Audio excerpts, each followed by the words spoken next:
could use some more coffee. Do we have any more coffee?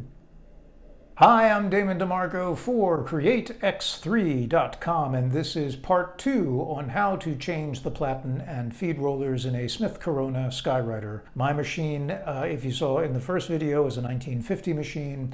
It was beginning to get a little worn. You could see that the paper, every time I levered the carriage, was not advancing the paper. That meant that the platen had to get changed and the feed rollers had to get changed. And so in the first video, I took all of that out and I shipped those parts off to J.J. Short and Associates. And now those parts have come back to me in the mail, and it is time to put those parts back into the machine and make sure that everything works. So here we go. We have a newly rubbered platen and 2 newly rubbered feed rollers. You can't smell this right now, but there is that sense of new typewriter rubber, and you know, it's like a new car smell. It's pretty good. It's pretty good. You can feel that the rubber is fresh. It's new. It's not spongy, but it does have a lot more give to it than the 72-year-old rubber. That's going to make a big impact, no pun intended. That's going to make a big impact when the hammers of the typewriter smack against the platen. We have our sprocket that's going to fit into the line spacing mechanism.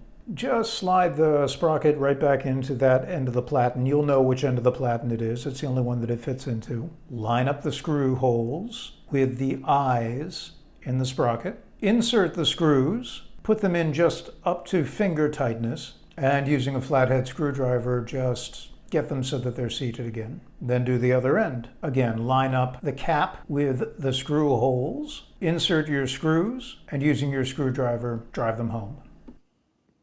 Good. Both ends look great.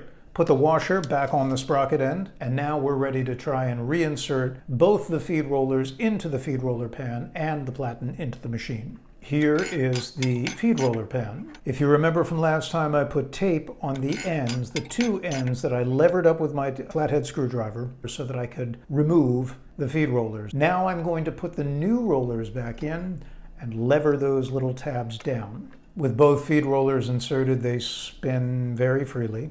I just levered those tabs shut using a pair of needle nose pliers, and very gently. Again, metal fatigue is to be respected. You don't want to clamp them shut, you just want to form them gently. So just a little bit of pressure. Don't go overboard. Now it's time to open the typewriter case again. If you remember from part 1, the paper pan just lifts right out. It's bound to the machine by a spring. Just lift it right up. Don't stretch the spring too much, but lift it right up and lay it right over, and we can begin to reinsert the feed rollers.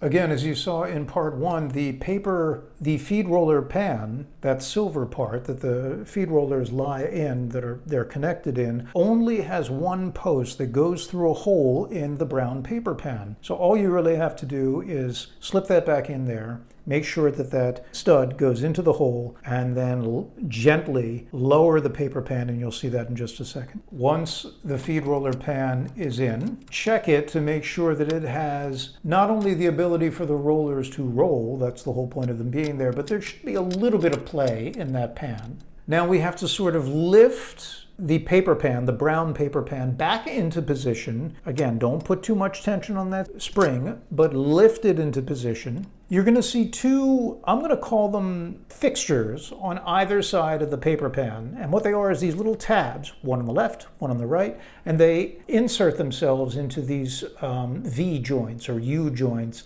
on the left and on the right. You want to insert those tabs into those joints, and what they do is they loosely hold the paper pan in place so that it does wiggle back and forth as it was designed to, but only within a set range. There. Here you can see the action of the paper pan. It just wiggles back and forth, again, within a set range, and that gives the proper amount of play for when the platen and the feed rollers are together. When you hit the paper release button, it goes like this, and the whole thing is kind of a moving ensemble. Turn the machine around so that you can see it at a different angle. Here it's a good idea also at this juncture to check your space bar to make sure that you'll know if the paper tray is not in correctly, the carriage will not advance. So check it a couple times with your space bar to make sure that it can go all the way across. And we're good. Now it's time to put the platen back in. Very simple to do. Take the sprocket side and we're going to put that, if this is me working at the typewriter, it's going to go into the left-hand side where the carriage return is. Push that through so that the platen spindle comes out through the slot. Drop the right side down into the carriage. Check the paper release again. Looks good. Very important at this juncture to check the carriage return action. Make sure that your carriage return lever is actually cranking the platen up and doing so according to increments as dictated by the switch. So if you set it for single spacing, it should lever up 1 ratchet of the cog. For double spacing, 2 ratchets, as you can see here. Keep in mind that at this point the platen knobs aren't on, so the platen is going to turn loosely, but that's okay. Now it's time to put your knobs on. And this is where we come back to the tiny, tiny set screws. So handle them very gently. And if you're like me, if you have a set of hobby tongs, you can use the hobby tongs to place the screws in their positions before using your screwdriver to get them really in there. Do that for both the right-hand platen knob and the left-hand platen knob. Once you've done that, tightened up the screws on both sides, make sure again that your carriage return lever is motivating the platen in the proper direction and in the proper increments. At this point, what I also did is check the centering device for the carriage to make sure that it would indeed return the carriage to its centering position for when I put the lid back on top of the typewriter. That worked perfectly. So now the only thing left to do is see if the typewriter actually works. Let's give it a shot. Paper cranks through with no problem. That's good. Let's type. Works beautifully. As a matter of fact, you can't probably hear this and you certainly can't feel it, but the feel and the sound of the machine are different. It's a little softer in the key action and it's certainly a little bit more muted when the hammers strike the platen. I showed a rough cut of this video to a friend and she said, well, why isn't the ink darker? When the ribbon is changed, you'll see that it brightens up the imprint of the type really nicely. For now, that is part 2 of changing the feed rollers and the platen on a 1950 Smith-Corona Skyriter. If you like this video, please hit subscribe. It's up here or down here.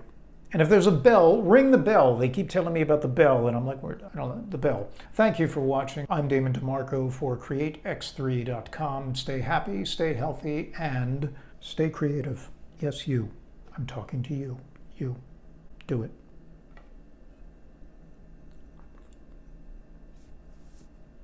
Are we done?